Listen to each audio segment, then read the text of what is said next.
Buongiorno ragazzi, come va? Oggi impariamo qualcosa di importantissimo. Today we're going to learn something super important for every Italian learner, which is the most used linking words in Italian. Now, these are small words that connect your sentences and help you sound more natural even as a beginner. As always, I will teach you what they exactly mean, how to use them correctly, and also the most common and sometimes unexpected ways Italians use them in everyday conversation. And these are things that you might miss in textbooks. At the end of the video, let me know in the comments which of these linking words used to confuse you and which one you are the most excited to start using in your Italian conversation. I always read your comments. Ok, iniziamo. Let's begin. Ok, la parola numero uno, so number one linking word I want you to know and use is quindi. Quindi. Quindi is used to show a simple result or consequence. Per esempio, if you want to say, I'm tired, so I'm going to bed, you will use quindi to translate so.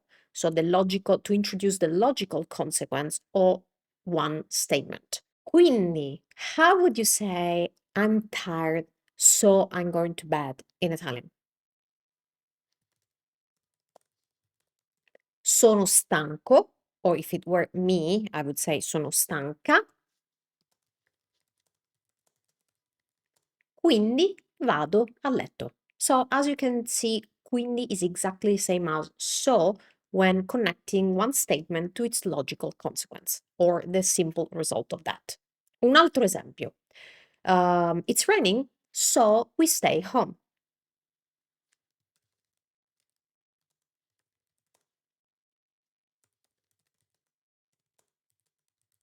Piove, quindi stiamo a casa. Perfetto, molto facile. Ok, let's have a look at another one. Numero due, parola numero due. And that is, let's take a little bit more space. Allora. Mi piace allora. Allora è una parola fantastica in italiano. And this is definitely one of the most useful words that you can know in Italian. Now, allora is actually has actually a very similar meaning to quindi, but it's also used as a phrase starter by Italian native speakers. I use that all the time. Allora, allora. So, let me show you how you will hear it used in Italian because of that. Let's suppose we want to say, okay, let's begin, or so let's begin. We will probably use allora for that.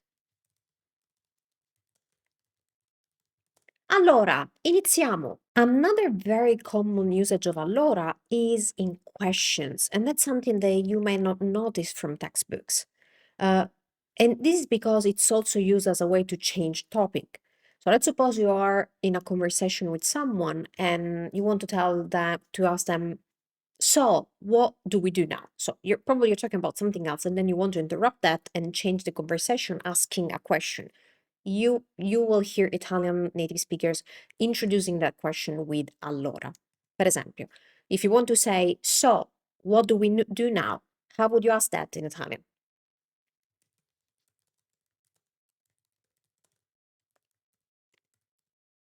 Oops.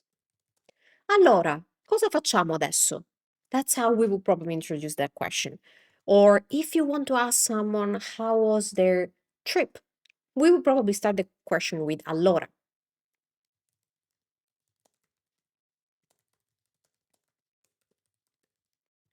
Allora, com'è andato il viaggio? So, allora is definitely one of the most natural ways to ask a question when you're in the middle of a conversation, if you're slightly changing the topic of the conversation, or it's just a very common phrase starter in Italian. Now, for those of you who want even a deeper dive into allora, I actually have a dedicated video only on this word with tons of examples and more nuances about its usage. So I will leave the link in the description to that. Just remember that this is the basic that you need to know to use allora as a linking word. Ok, andiamo avanti. Let's move on. Parola numero 3. E la parola numero 3 è però. Però. Now, you may have seen this already and may be confused by this because però means but. But when we already have ma to say but, però is just another way of saying ma, probably slightly more conversational than ma, a little bit more informal than ma. It can mean but or however. So let me show you some examples. Let's suppose you want to say the movie is long, but it's interesting. So you're stating something that's negative, but then you add, but there's something good. You can say, you can definitely use ma for that, but you will hear Italian people using also però for that. Quindi, il film è lungo. The movie is long. Però è interessante. Il film è lungo, però è interessante. Ok, un altro esempio. I like pizza, however, I prefer pasta.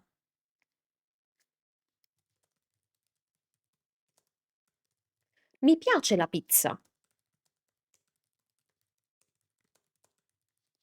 però preferisco la pasta, soprattutto la pasta lunga, especially long shape pasta. Ok, andiamo avanti.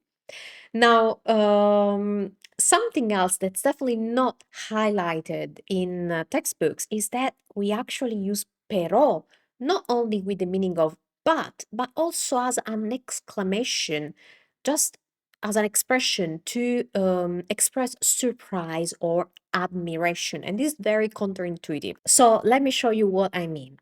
Let's suppose that you want to compliment a friend because they have a very nice new dress. You can use però.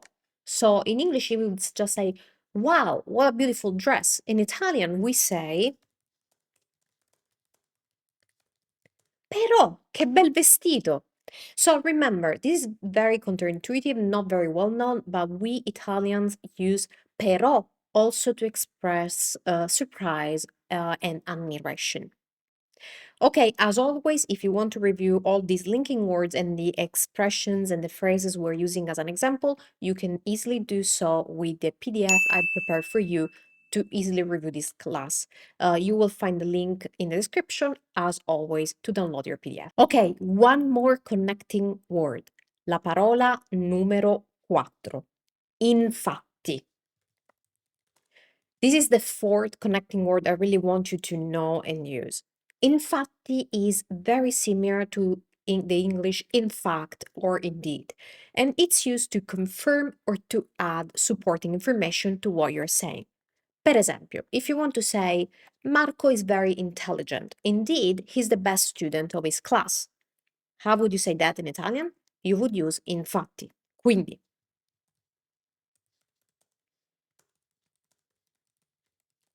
Marco è molto intelligente, and that's your statement. Then you want to add more to add support or confirmation. You'd say you add infatti.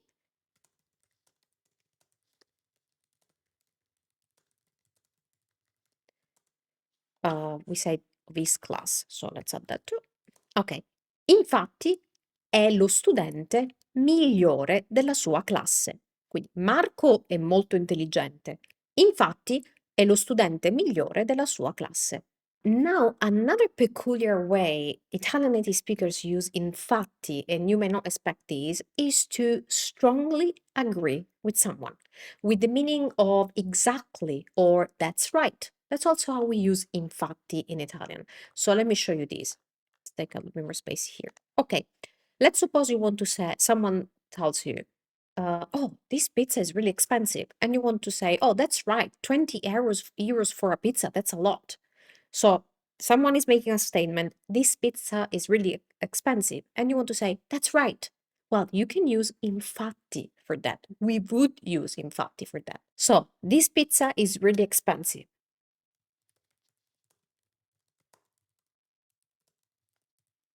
Questa pizza è davvero cara. And you want to reply, oh, that's right. You can say infatti, or we often just say, ma infatti, ma infatti. This is very colloquial, very common in everyday conversation. And then you can add, oh, 20